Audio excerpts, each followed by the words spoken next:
there is no widespread agreement as to which written work should be recognized as the earliest example of a time travel story, since a number of early works feature elements ambiguously suggestive of time travel.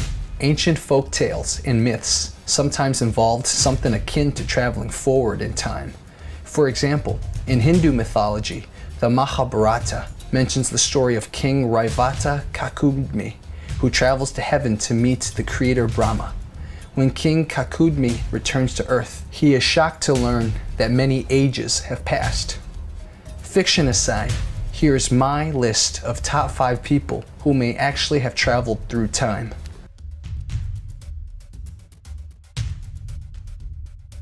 Number 5. John Titor. A person named John Titor started posting on the internet one day, claiming to be from the future and predicting the end of the world. Then he suddenly disappeared, never to be heard from again. His story started in late 2000 when he signed onto the internet. A poster going by the screen names Time Travel Zero and John Titor posted on a variety of message boards, beginning with the forum at the Time Travel Institute. He claimed he was a soldier sent from 2036, the year a computer virus wiped the world. His mission was to head back to 1975 in order to snatch and grab an IBM 5100 computer, which had the necessary equipment to fight the future virus. His detour to the year 2000 was simply to get a little rest and relax while visiting his 3-year-old self, ignoring every fabric of time paradox rule from the time travel stories. Titor said that the many worlds interpretation of quantum mechanics was correct. Over the next 4 months, Titor responded to every question other posters had, describing future events in poetically phrased ways, always submitted with a general disclaimer that alternate realities do exist, so his reality may not be our own. In between dire urgings to learn first aid and stop eating beef, mad cow disease was a serious threat in his reality. Titor provided a number of technical specs regarding how time travel worked. With overly complex algorithms and grainy, hard-to-make-out photos of his actual machine, which, yes, of course, was installed in the rear of an automobile, a 1967 Chevy Corvette and later a 1987 Chevy Suburban. He even showed off his cool futuristic military insignia. On March 24, 2001, Titor offered his final piece of advice. "Bring a gas can with you when the car dies on the side of the road," he said. Then he signed off forever and returned home. He was never heard from again.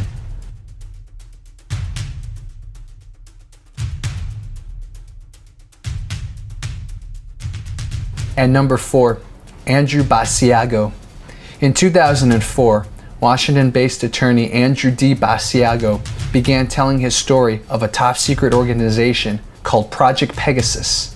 Although he was only 7 years old at the time, Basiago claims he had from 1968 to 1972 participated in a number of bizarre experiments that took him on journeys through time, space, and potentially into parallel universes. The mission was to study the effects of time travel and teleportation on children, as well as to relay important information about past and future events, quote, to the US President, intelligence community, and military. According to Basiago, children were recruited specifically for their ability to adapt, quote, to the strains of moving between past, present, and future, end quote. While Basiago claims there were several time travel devices at work during these experiments, the majority of his temporal adventures can be attributed to our old friend Nikola Tesla. Documents allegedly retrieved from Tesla's New York City apartment after his death in January of 1943 revealed the schematics for a teleportation machine. Using something Basiago calls radiant energy, the machine would form a shimmering curtain between 2 elliptical booms. Passing through this curtain of energy, Basiago would enter a vortal tunnel that would send him to his destination. Several of his voyages led him to the 1800s. On one occasion, he found himself at Gettysburg on November 19, 1863, the day President Abraham Lincoln gave his famous Gettysburg Address. As Basiago tells the story, he had been dressed up as a Union bugle boy. However, He felt that his oversized shoes were drawing too much attention, so he wandered away from the crowd, only to be photographed. Each trip, he says, was slightly different than the last, leading Basiago to believe that it wasn't just time travel at work. He was being sent into, quote, slightly different alternative realities on adjacent timelines, end quote. Number 3. Sir Robert Victor Goddard. In 1935, Sir Robert Victor Goddard was flying to Edinburgh from Andover, England, and while on this perfectly ordinary flight, he passed over a dilapidated airfield in Drem, Scotland. This place had long been abandoned, to the point where foliage had overtaken most of the area and cattle had made themselves at home. That's what Goddard saw as he flew over, a farm with a whole lot of nothing going on. So he continued on his way until he reached his destination. A few days later, Goddard began his trip back to Andover. He took the same route, which would lead him once again over Drem. But before he could get there, he ran into a peculiar storm. The storm clouds were yellow. It didn't take long for Goddard to become disoriented and lose control of his plane. He tried to regain control by climbing above the yellow clouds, but they seemed to have no end. His plane began to fall. Fortunately for him, that's when something unexpected happened. The clouds broke, and he could see the ground again. As he approached the airfield, hoping to reorient himself, suddenly the storm vanished and the sky turned bright and sunny. It stopped raining. Everything became clear, but something was different this time. The airfield at Drem was no longer abandoned. In fact, it looked good as new. He could see mechanics down below, and 4 planes, each painted yellow, sat on the runway. One was a model he'd never seen before, a monoplane unlike anything in the Royal Air Force in 1935. And what were the mechanics wearing? Blue overalls. This, along with the yellow planes, Goddard found strangest of all. RAF mechanics in 1935 wore brown overalls, not blue, and there were no yellow planes to his knowledge. Goddard didn't have much time to think about it, though, because he was flying too quickly to truly understand what he was seeing.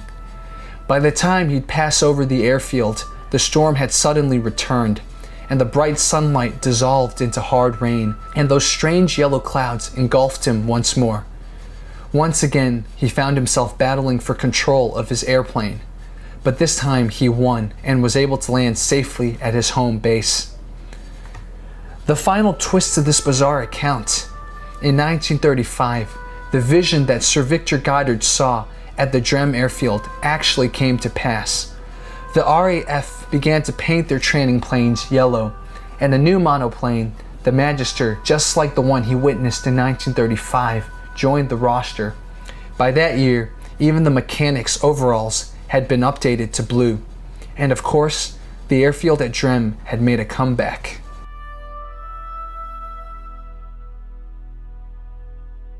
At number 2, Al Bielek. Al describes what he remembers after he jumped off the USS Eldridge in 1943 when he was involved with the Philadelphia experiment. Hello, my name is Alfred Bielek, more commonly known as Al Bielek. Original family name is Edward Cameron. And the purpose of it is to present my history as I best have researched it over the years, as I have learned it, as comprehensive as it can possibly be. I have been involved in the Philadelphia experiment, the Montauk Project, time travel, alien connections at the Montauk Project, and some other projects, all of which have been secret over the years, most of which have never been declassified, is to give you a base of information as I have found it. Certainly not everything that may be known on these subjects, but all that I have acquired, which is over 11 years. When I first became aware of my involvement with the Philadelphia experiment in January 1988, I had no idea how extensive my use, shall we say, by the government has been, nor where my research would go. I have been involved in many radio presentations, over 50, such people as Art Bell, Mike Siegel, Mr. Jarvis, and others. And in terms of direct presentations before a live audience, over 50 around the world, extensively in the United States, in Europe, and in Australia. The subjects covered have been from the Philadelphia Experiment, the Montauk Project, mind control, some discussion of aliens, and related subjects. And they all fit together. They're trying to understand how they fit together, and the complex web which is involved is really the purpose of the CD, so that you, the viewer, may get some better idea of what information you have been denied by our government, been denied by the media, with a few exceptions, and give you a base of information so you can do your own research. Those of you who may be skeptical, because frankly the presentation is going to become rather bizarre as we go on with it. For those of you who are skeptical, I say fine. It is quite healthy to be skeptical, which means you don't accept either I or any of the other presenters on the CD say at face value. But go do your homework. If you don't quite believe us, which is, as I say, quite healthy, do your own homework, your own research, and I feel confident that eventually you will understand that what we are presenting is the truth. But that is for you to decide. The purpose is to educate. The purpose is to get you to think. The purpose is to help you to understand things which you may have wondered about for years, and which you have had only very sketchy information presented to you from other sources. He believes he has not been harmed or stopped because his time-traveling experiences locked him into his timeline. Somehow, by being here today, he, among others in the program, served to balance the effects they produced from prior time-traveling experiences. And at number 1, Leonardo da Vinci.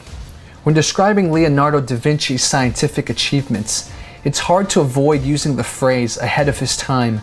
His careful observations and logical analysis in fields from astronomy to physiology seemed a world apart from anything his contemporaries were doing.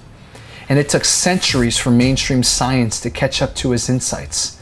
It's as if someone took a modern scientist and teleported them into the Renaissance. He was a painter, sculptor, architect, scientist, musician, mathematician, engineer, inventor, anatomist, geologist, astronomer, cartographer, botanist, historian, and writer. Leonardo da Vinci's work, covering a staggering range of disciplines, is still influencing science, technology, medicine, art, and numerous other fields nearly half a millennia after his death. But just who was Leonardo da Vinci? Was he simply a man of profound intellect and imagination?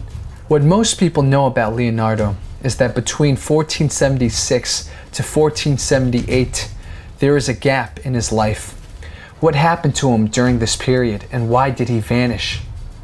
We ask this especially when it was precisely during this period when he was just beginning to come into prominence. How could someone like him go somewhere and that there be no written evidence? When considering all theories, what could explain such behavior? How could a man like Leonardo vanish without a trace for a period of time? Some believe that during his time away, he received tutoring from beings not of this earth. What we know for certain is that when Leonardo reappeared in Florence in 1478, his creative output reached a whole new level, going beyond art and extending to a number of other disciplines. He would produce aerial maps of Italian cities with such incredible accuracy. He would design and build the world's first self-propelled vehicle, and he would invent machines years and even centuries ahead of their time. What do you guys think? Which potential time traveler fascinates you the most? Please put your comments below.